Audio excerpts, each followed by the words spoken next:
चलू, उग्रतारा माँ के करी प्रणाम चलू, सब क्यों मिली जुली, हाँ सब क्यों मिली जुली माँ के गुणगान करूँ, सब क्यों मिली जुली माँ के गुणगान करूँ।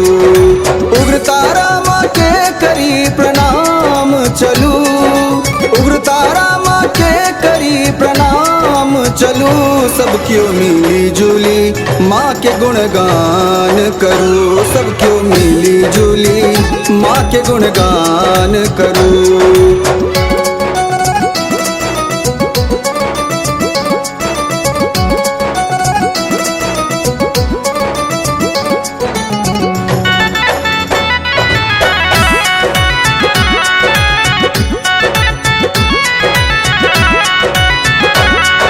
जे कियो माँ के मंदिर एला सब दुख दूर करे छथि माँ, रोग दोष से मुक्त करे छथि, संकट दूर करे छथि माँ। जे कियो माँ के मंदिर एला सब दुख दूर करे छथि माँ, रोग दोष से मुक्त करे छथि, संकट दूर करे छथि माँ। बिनती भक्त के सुनो माँ दुख दूर करू, बिनती भक्त के सुनो माँ दुख दूर करूँ, सब क्यों मिली जुली, हाँ सब क्यों मिली जुली माँ के गुणगान करूँ, सब क्यों मिली जुली माँ के गुणगान करूँ।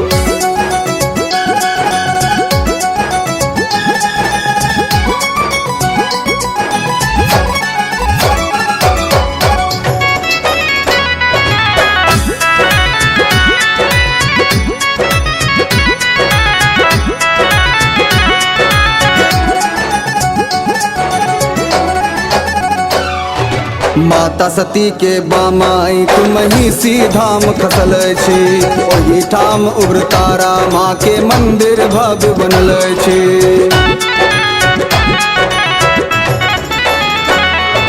माता सती के बामाई महिषी धाम खसल छी, ओही ठाम उग्रतारा माँ के मंदिर भव्य बनल छी। वशिष्ठ मुनि जत केने छला ध्यान चलू, वशिष्ठ मुनि जत केने छला ध्यान चलू, सब क्यों मिली जुली, हाँ सब क्यों मिली जुली माँ के गुणगान करूँ, सब क्यों मिली जुली माँ के गुणगान करूँ।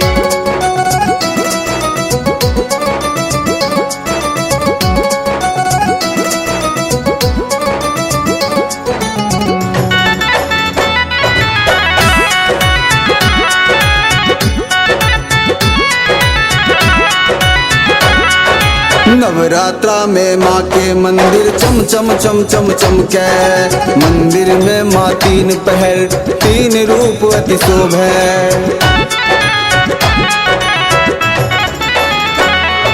नवरात्रा में माँ के मंदिर चम चम चम चम चमकै, मंदिर में माँ तीन पहर तीन रूप अति शोभै।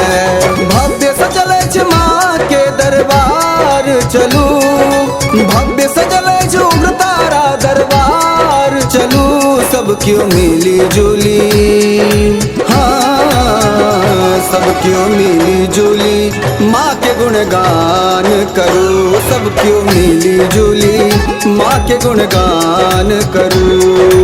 उग्रतारा माँ के करी प्रणाम चलू, उग्रतारा माँ के करी प्रणाम चलू, सब क्यों मिली जुली माँ के गुणगान करूँ, सब क्यों मिली जुली माँ के गुणगान करूँ, सब क्यों मिली जुली माँ के गुणगान करूँ, सब क्यों मिली जुली माँ के गुणगान करूँ।